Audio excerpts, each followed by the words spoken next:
Hello friends, welcome to my YouTube channel Success Study Hub. तो मैं आज आपको बताने जा रहा हूँ गुप्त वंश के बारे में। ठीक, तो हम डिस्कस करेंगे आज गुप्त वंश के बारे में।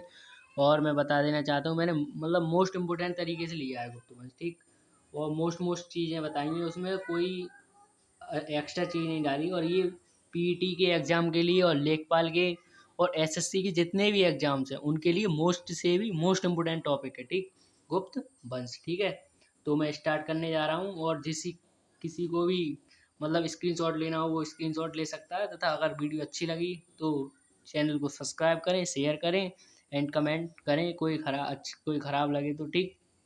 और इसके बाद मैं लाने वाला हूँ मैराथन क्लास किसकी, स्टैटिक जीके की, जिसमें मैं पूरी स्टैटिक जीके कवर करूँगा। चलिए तो फ्रेंड्स स्टार्ट करते हैं आज का टॉपिक गुप्त वंश। जैसा कि आप देख ही रहे हैं। ठीक, तो हम स्टार्ट करते हैं गुप्त वंश के बारे में। ठीक, स्टार्टिंग से बताऊंगा जो जो शासक रहे हैं उनके बारे में। ठीक है, चलिए पहला क्या है। पहले जो सबसे पहले राज्य किया था वो किसने किया था, श्री गुप्त ने, जो 240 से 280 ईसा पूर्व था। ठीक है, अब ये कुछ किताबों में अलग भी दिया होता है, तो मतलब इनकी ये ईस्वी है, चेंज भी हो सकता है। ठीक, इसके बाद इनके जो पुत्र थे घटोत्कच, उन्होंने 280 से 319 तक राज्य किया था। ठीक, फिर इसके बाद आए चंद्रगुप्त प्रथम। ठीक है, इन्होंने राज्य किया है 319 से 335 ईसा पूर्व तक। ठीक, इसके बाद आए समुद्रगुप्त। ठीक, जिन्होंने 335 से 380 ईसा पूर्व तक। फिर उसके बाद चंद्रगुप्त सेकंड, जिन्होंने 380 से 415 तक राज्य किया। ठीक, चलिए फिर आ जाते हैं कुमारगुप्त, जिन्होंने 415 से 455 ईसा पूर्व तक राज्य किया। अब मैं इन सब के बारे में अलग अलग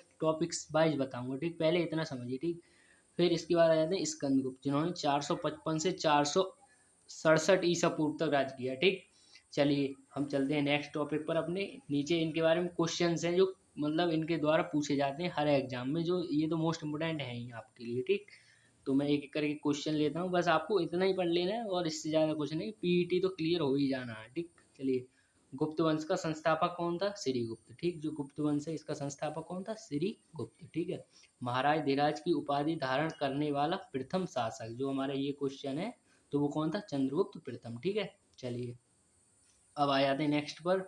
ये कह रहा है गुप्त वंश का वास्तविक संस्थापक, तो वो भी कौन था, वास्तविक संस्थापक और वास्तविक। ठीक है, चंद्रगुप्त प्रथम, ये बात याद रखनी है। ठीक है, इससे पहले मैंने आपको बताया था क्या था, गुप्त वंश का संस्थापक कौन था, श्रीगुप्त। ठीक, चलिए और ये आ जाता है डॉक्टर स्मिथ ने किसे भारत का नेपोलियन कहा है, समुद्रगुप्त। तो ये तो याद रखना है, भारत का नेपोलियन समुद्रगुप्त।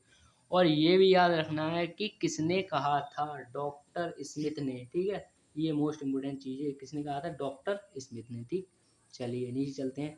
अब जो इनका उल्लेख दिया गया किस किस में दिया गया है, जो समुद्रगुप्त है उनका उल्लेख दिया गया है प्रयाग प्रवस्ती में। ठीक, और इसके बाद बिलसऊ अभिलेख, मतलब बिलसऊ अभिलेख में किसका उल्लेख दिया गया है, इस तरीके से क्वेश्चन बनेगा, तो ये कुमार गुप्त। ठीक, अब नेक्स्ट पर आ जाते हैं। तो स्कंद गुप्त का मतलब उल्लेख किस अभिलेख में दिया गया है, इसी तरीके से इसका आंसर हो जाएगा भीतरी अभिलेख में। ठीक, और गढ़वा अभिलेख, ये चारों अभिलेख पढ़ जाना, कुछ नहीं तो इसी में से आ ही जाएगा, पक्का आना ही आना है। ठीक, इसमें क्या है, गढ़वा अभिलेख। ठीक है, ये चंद्रगुप्त द्वितीय, जिसको अन्य नामों से भी जाना जाता है, इसके ये नाम मोस्ट इम्पोर्टेंट याद रखने हैं, विक्रमादित्य और परम भागवत। ठीक, चलिए इसका परम भागवत में भी उल्लेख दिया है। ठीक, फरान चीनी यात्री भारत आया, मोस्ट से भी मोस्ट इम्पोर्टेंट, चंद्रगुप्त द्वितीय के समय आया भारत, कौन, फरान चीनी यात्री। ठीक, इसके बाद क्या है, भारत का शेक्सपियर किसे कहा जाता है, तो कालिदास को। ये तो आपको पता ही, बहुत ही ज़्यादा मोस्ट इम्पोर्टेंट लाया हूँ। ठीक, ये क्या, गुप्त संवत की शुरुआत चंद्रगुप्त प्रथम ने की थी। जिन्हें पहले से ही पता है तो वो देख लें एक बार कि कैस किस किस तरीके से क्वेश्चन बन सकते हैं। ये दिया है अगला, सिक्कों पर गरुड़ के स्थान पर मयूर किसके शासन काल में मिला था, तो ये कुमार गुप्त के शासन काल में मिला था। ठीक, इसके बाद नेक्स्ट पर आ जाते हैं हम, नालंदा विश्वविद्यालय की स्थापना किसने की थी, तो ये आ जाएगा हमारा कुमार गुप्त। ठीक है, और ये आ जाता है सुदर्शन झील का निर्माण किसने किया था, ये देखो बिल्कुल ही मोस्ट से भी मोस्ट इम्पोर्टेंट क्वेश्चन है, सुदर्शन झील का निर्माण स्कंदगुप्त ने किया था, ये तो आना ही आना है, इस पे टिक लगा लें। गुप्त वंश का अंतिम महाशासक, ये कौन है, स्कंदगुप्त। ठीक है, ये सभी बिल्कुल चाउमीन क्वेश्चन दिए हैं मैंने आपको। नेक्स्ट पेज पर चलते हैं। देवगढ़ का दशावतार मंदिर किस शैली में बना हुआ है, ये क्वेश्चन आता है, ये क्या है, पंचायतन शैली में आता है। ठीक, जिस पे भगवान विष्णु की शेषनाग की शैया पर विश्राम करते हुए दिखाया गया है। ये वाला क्वेश्चन पूछा हुआ है, इम्पोर्टेंट डाल लीजिए इस पर, ये क्वेश्चन आया हुआ है। ठीक, इसके बाद भारत में निर्मित प्रथम शिखर मुक्ति मंदिर कहाँ पे? देवगढ़ झांसी में है। ठीक, ये याद रखना, बहुत मेहनत लगती है इसे लिखने में। तो एक लाइक और प्लीज़ सब्सक्राइब कर दें और चैनल को और शेयर भी कर दें। कुमारगुप्त प्रथम के मंदसरों अभिलेख में किस श्रेणी का उल्लेख है? तो रेशम बुनकरों का। ठीक, इसके बाद दिया है सती प्रथा का प्रथम अभिलेखीय संदर्भ प्राप्त हुआ कहाँ से? एरण से प्राप्त हुआ। ये भी मोस्ट इम्पोर्टेंट है, सभी मोस्ट इम्पोर्टेंट ही है। बृहत संहिता कहाँ से? बराहमहेर, मतलब खगोल विज्ञानी थे ये। ठीक, इसके बाद आ जाता है महरौली में जंग सहित लौह स्तंभ किसने स्थापित किया? तो ये चंद्रगुप्त सेकंड ने चतुर्थ सदी में। ठीक, इसके बाद आता है हुड़ों को पराजित किया, मतलब जो हुड़ों थे, जो हुड़, उनको पराजित किसने किया? तो ये स्कंदगुप्त ने किया था। ठीक, इसके बाद है प्रथम गुप्त शासक के बारे में कौन जानकारी देता है? इत सिंह।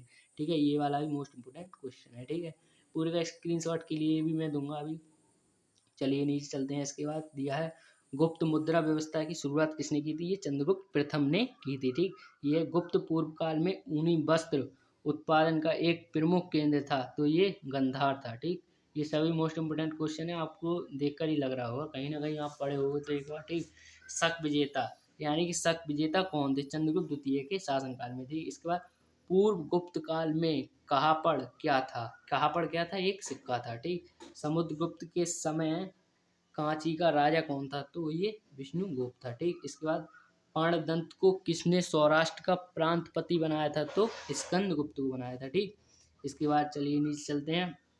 ये है गुप्त काल में सर्वाधिक सिक्के जारी, मतलब गुप्त काल में सर्वाधिक सिक्के किस चीज के जारी किए गए थे? तो ये सोने के जारी किए गए थे। ठीक, इसके बाद प्रसिद्ध गुप्त संबंध निम्नलिखित में से किस वर्ष से शुरू किया गया था? 319 से 550 ईस्वी तक। ठीक, इसके बाद इलाहाबाद स्तंभ के शिलालेख में किसकी उपलब्धियां वर्णित हैं? तो ये समुद्रगुप्त की। ठीक है, चलिए नीचे चलते हैं। इसके बाद ये दिया है दीनार शब्द किससे निकला है? तो ये लैटिन भाषा निकला। ठीक, गुप्त काल में चांदी के सिक्के को कहते थे, तो ये रुपया कहते। ठीक, न्यूटन के सिद्धांत से बहुत पहले किसने गुरुत्वाकर्षण का सिद्धांत दिया था? ये तो मोस्ट इम्पोर्टेंट से भी मोस्ट इम्पोर्टेंट क्वेश्चन है, आप देख लीजिए, ये तो आना ही आना है। ठीक, आर्यभट्ट ने। ठीक, अगर वीडियो अच्छी लगी तो प्लीज़ चैनल को सब्सक्राइब कीजिए एंड शेयर कीजिए और ज़्यादा से ज़्यादा लाइक कीजिए। Thank you. अब मैं लाने वाला हूँ स्टैटिक जीके मैराथन, जो पीईटी में उससे एक भी क्वेश्चन बचने ही वाला नहीं है। सो उस चैनल को सब्सक्राइब कर लीजिए, वो आने वाली है। Thank you.